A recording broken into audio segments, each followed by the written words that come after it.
장기 및 매범의 눈에 사람은 말 그대로 상품에 불과하며 장기는 때로는 인간의 생명보다 훨씬 더 중요합니다.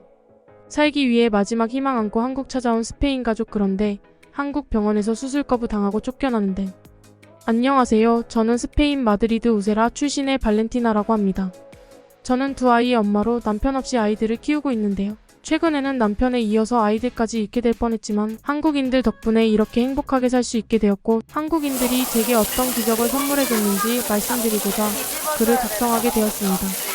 일단 건설 현장 기술자였던 남편이 아이들이 학교를 들어가기도 전에 현장 사고로 세상을 떠난 이후 저는 혼자서 아이들을 키우고 있는데요. 저희 가족은 행복했지만 역시 돈 문제가 발목을 잡았습니다.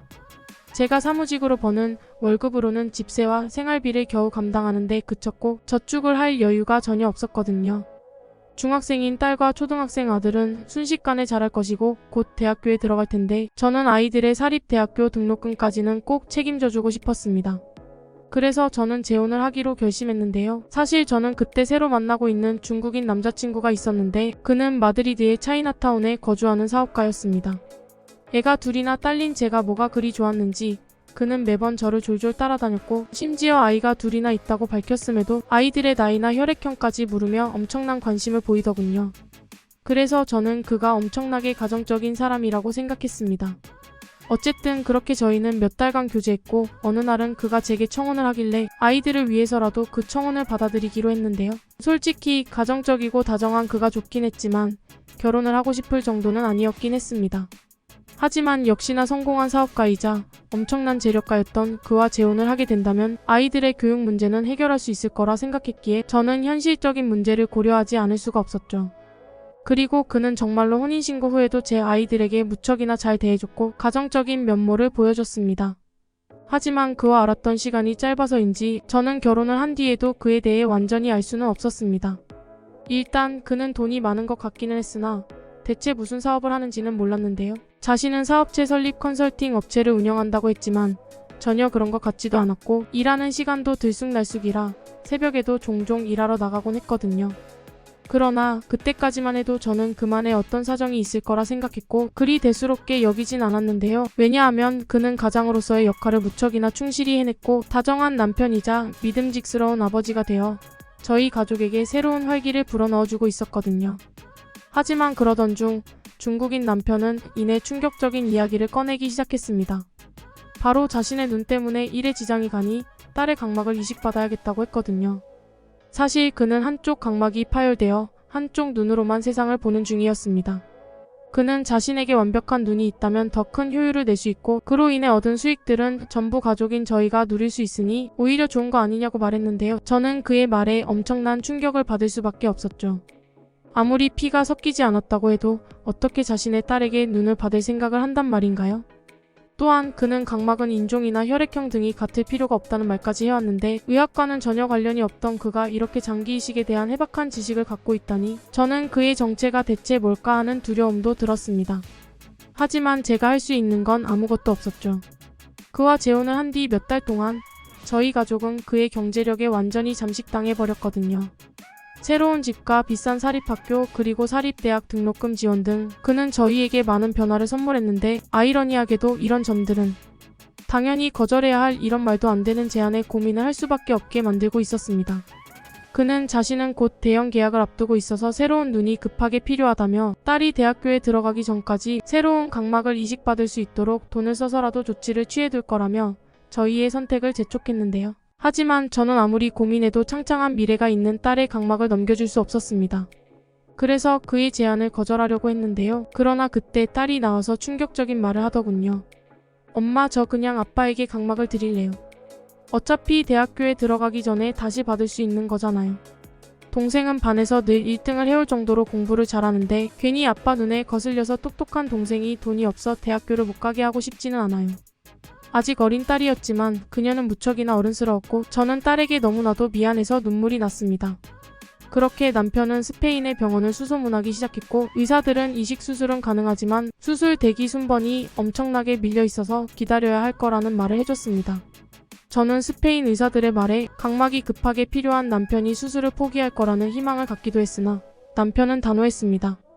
그는 자신이 태어난 중국의 옆나라인 한국은 의료 기술이 굉장히 뛰어나다며 한국에는 자신의 중국인 친구들도 많이 거주하고 있어서 병원에 대한 정보도 얻을 수 있으니 한국을 가자는 이야기를 해왔죠. 솔직히 그가 거기까지 말했을 때 저는 그에 대해 완전히 질려버렸습니다. 그가 그저 각막이 필요해서 저와 결혼을 한 건가 싶기도 했고 여러모로 그가 미심쩍었거든요. 하지만 그럴 때마다 무척이나 어렸던 딸은 제 손을 꼭 잡아주며 자신은 괜찮다는 듯한 표정을 짓더군요. 그렇게 저희는 한국으로 떠났습니다. 딸은 큰 수술을 앞두고 무척이나 걱정하면서도 처음 타보는 비행기에 굉장히 설레했는데요. 하지만 남편은 이런 딸의 모습을 보고도 못 본 채 하며 그래도 해외에 왔는데 아이들에게 한국의 거리나 유적지를 둘러볼 틈도 주지 않고 그대로 병원으로 향하는 매정함을 보여줬습니다. 그리고 여러 검사 결과 이식 수술이 가능하다는 한국인 의사의 대답을 듣게 되었죠. 남편은 만족한다는 듯 의기양양한 표정을 지으며 바람을 쐬러 가더군요. 그런데 그렇게 아이들과 함께 덩그러니 남겨진 저에게 한 한국인 간호사가 다가왔습니다. 그러고는 방금 봤던 의사 선생님이 부르신다는 말을 하며 저희를 어디론가 은밀히 데려가더군요. 그리고 한국인 의사 선생님은 이내 충격적인 말씀을 하셨죠. 한국의 이식 수술 수준은 전 세계 최고이고 이 정도 수술은 몹시 쉽게 해낼 수 있습니다. 그런데 뭔가 이상해서요. 의사 생활 수 10년 차인 저지만 딸에게 각막을 받으려는 아빠는 난생 처음 봅니다. 그리고 자식의 장기를 이식받음에도 전혀 미안한 기색이 없는 것도 이상하고요.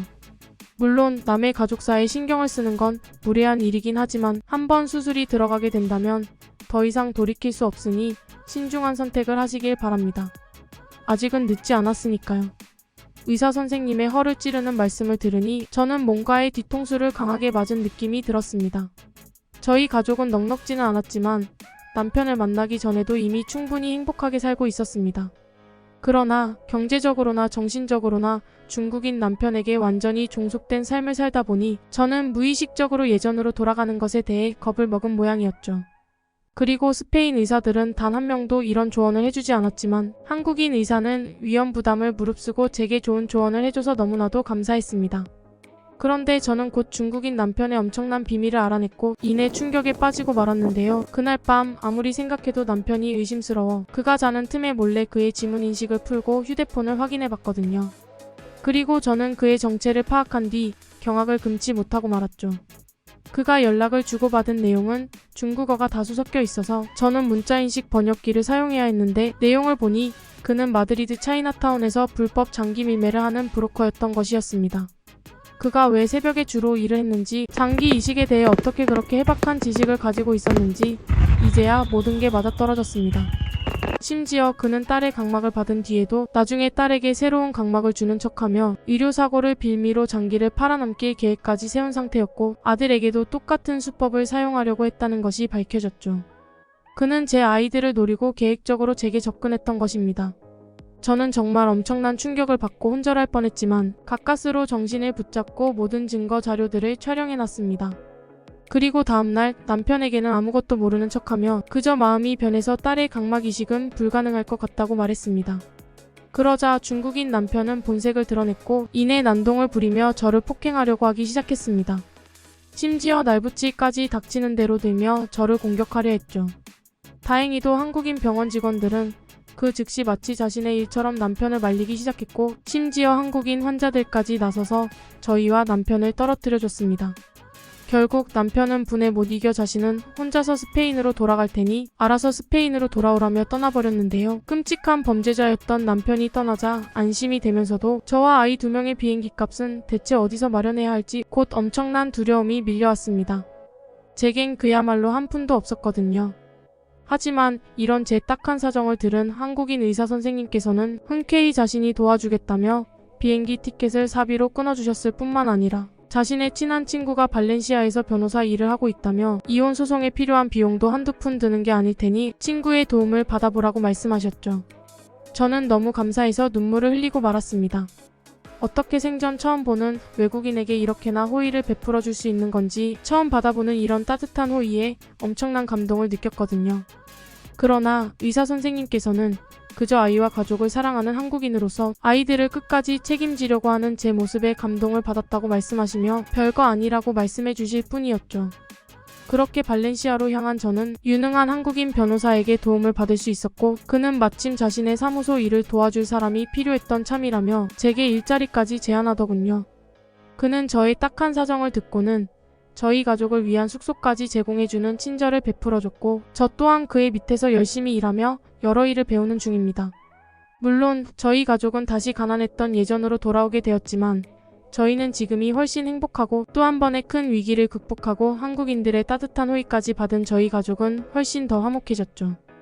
딸에게 크나큰 상처를 안겨줄 뻔한 바보 같은 저를 구원해준 한국인 의사 선생님께 너무나도 감사하고 이곳 법률 사무소에서 열심히 일해서 제가 번 돈으로 아이들의 사립대학교 등록금을 꼭 마련해 보려고 합니다. 이 외국인의 글은 여기까지입니다. 한국에서 따뜻한 호의를 받은 스페인 여성의 사연이었습니다. 큰일 벌어질 뻔한 위기를 의사 선생님 조언과 도움을 받으며 잘 극복하셨네요.